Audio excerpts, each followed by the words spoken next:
For instance, our house help has chamas. I don't stop her from going for chamas. She has friends. Her friends get sick, her friends die. She has to go see them in hospital. She has to go for funerals. I allow her to go. Hi guys, and welcome back to Mommy Tales. Today I have some interesting video for you, and it features a mom by the name Martha. As you notice, I always love telling other mom stories because I always believe the more we talk, the more we share, the more another mom benefits. I always say there's never an end to learning about motherhood. There's no manual, so your experience can benefit me, my experience can benefit you, and we can all learn from each other. So today I'm talking about Martha's story. She's been able to have the same house girl for a good 13 and a half years. It's not easy in today's world to have a house girl stay with you for that long. So what exactly has been working for Martha? Because clearly something has been working for both of them, both her and the nanny. For them to have lived together for the 13 and a half years, clearly something is working out well for the two of them. So without going into further details, this is Martha's story. Hear it from her. My name is Martha Ngunga. I'm a mother of 3 children, 2 boys and a girl. The firstborn is 13 years old, secondborn is going to be 11 years old next month, and the little girl is 7 years. I am a full-time mommy. Tell us about your relationship with your house girl. How long have you been with her? And generally describe how it has been all those years. I've been very lucky. I've had my house help for 13 and a half years now. She actually came before my firstborn was born. And it has been a very good relationship with her, so to say. When she came in, I had some challenges here and there because I realized that she's slow in understanding things. But that time I realized I needed to be more patient with her. So I was patient, I gave her time, I tried to understand her.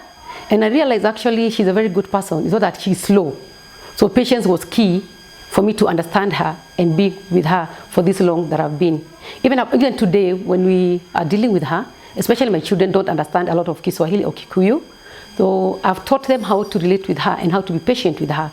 If they want something from her, they don't speak fluently. I've taught them to say 1 word or 2 words, but not put conjunctions whereby she'll get confused.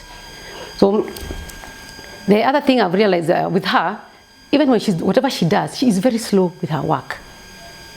What I've done to be able to stay with her for this long, I give her what she's supposed to do. There are those routines, but there's something extra that she needs to do. I tell her so that she's able to organize herself.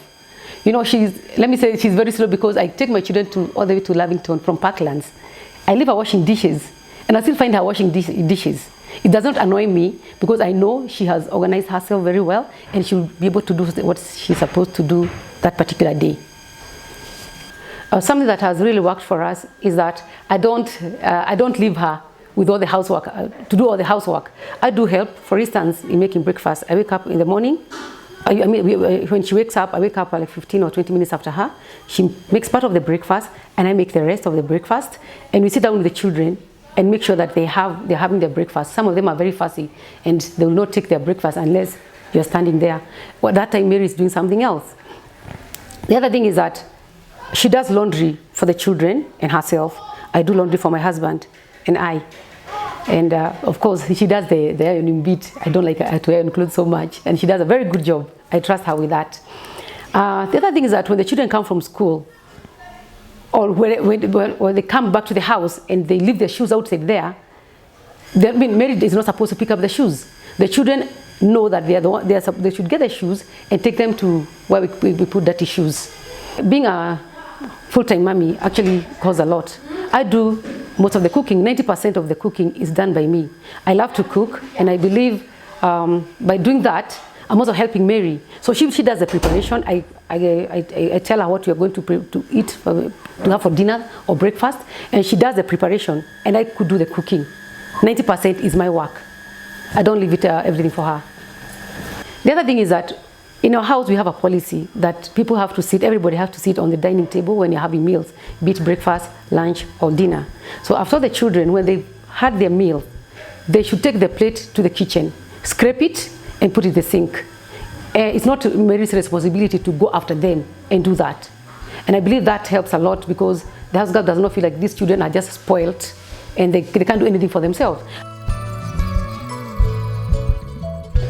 Communication with her is challenging, and at times I feel uneasy because of the age gap. She's older than us, both older than me and my husband. How many years older?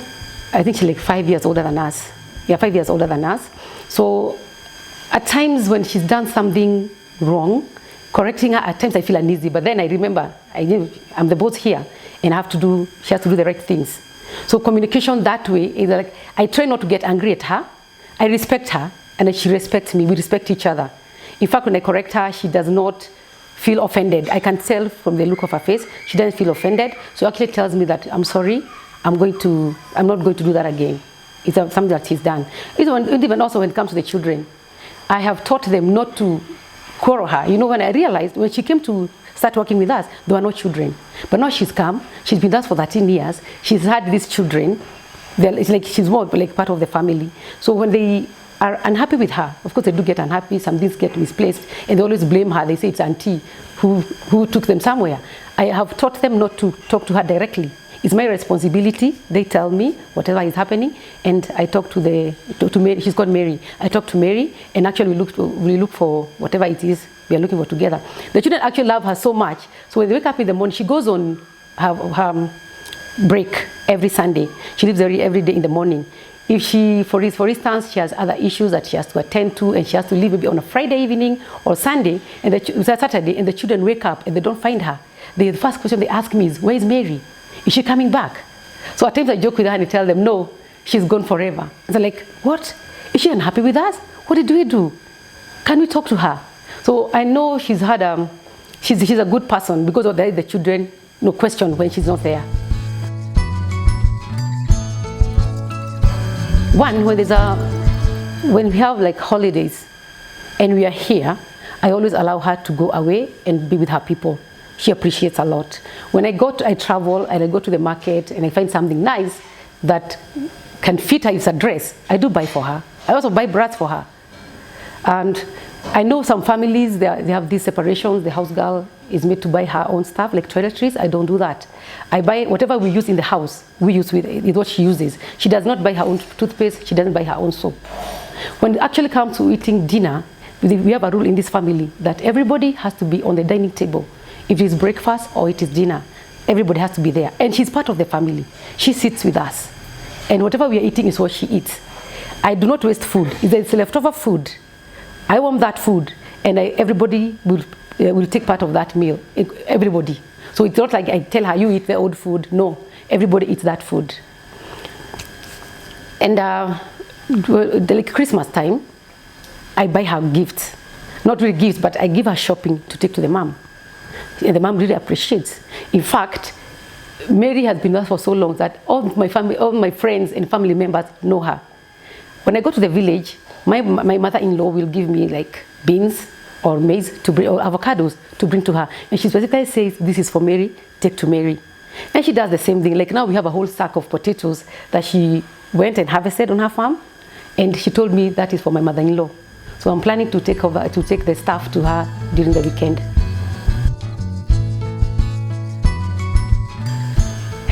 Initially, when she stayed with us for like 5 years, I was like, hey, she has stayed for us. Maybe I thought she would start disrespecting us, because she knows us so well. She knows when I'm happy, when I'm not happy, when even my husband is unhappy. She can tell. So I thought at one point she would start disrespecting us. But when I realized that if she realizes I'm unhappy, she'll ask me, is it everything okay? You don't look happy. Or if I oversleep, she'll come and knock on the door and ask me, you have overslept, are you okay? Yeah, so, but what I've realized is that she's not that kind of a person who is disrespecting you because of stayed for so long. In fact, she tells me when she lives here, she's not going to look for a job anywhere else. She's comfortable. And actually, when I look back, there are things she has accomplished. And she tells me, I put electricity for my mom at home. Now I'm putting water. She's put some rental houses where they're good because they earn her like 10,000 per month above what I pay her. Of course, I pay her well. I don't pay her the government standard. I pay way double what the government has recommended. So with that money, I know she's able to do a lot. And she's done so much than other people that I know who earn so much. So her being with her here, with us, she's also benefiting. I'm not stopping her from doing anything because she's able also go to, she has a farm in Naivasha. As I told you, she has a sack of potatoes that she brought from that farm, and she's giving my mother-in-law. So I think we are helping each other. I'm not stopping her from doing anything.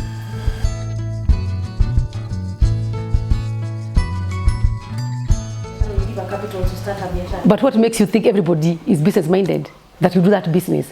By her staying in my house, she has a family that she supports. The mom is old. She supports her mom. She has 2 sons. Actually, she's a grandmother now. She has 2 sons and 3 grandchildren. She opened up a shop for the son. And the business is down. She supports it. She lifts it up from the money she gets from us. So we are actually helping each other. I'm not stopping her from doing anything. And looking at her age, she's not going back to school. No, I don't think she has those plans of going back to school. The only thing is that she can support her grandchildren. Yeah. What would you advise today's mothers? Because many are struggling. What would you tell them? Patience is key. Most people are very impatient. I talk to my friends, and they get a house girl, and even before a week is over, they're complaining about the house girl. The question I ask them, what if you are you in a work environment, you go to a new place, you don't know everything that's going on. And here you are, and people are already complaining instead of helping you. Most mothers nowadays fail to guide the girls. They're very impatient, let me put it that way.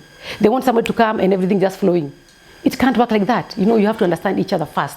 The girl has to understand, the nanny or the house help has to understand you, and you have to understand the person. They need to be patient. And they should know that this is a human being. This person has needs, just like you and me. For instance, our house help has chamas. I don't stop her from going for chamas. She has friends. Her friends get sick, her friends die. She has to see them in hospital. She has to go for funerals. I allow her to go. I know there are some people who even my friends have told me that I release her so many times. But she's a human being, she has needs like me. So why would I just tie her down and she's telling me exactly what's going on? Just let her go. And Mary has been very good to us. Like when I let her go, she leaves on Sundays. I told her, it's okay, you'll leave on Sunday, but come back on Monday morning.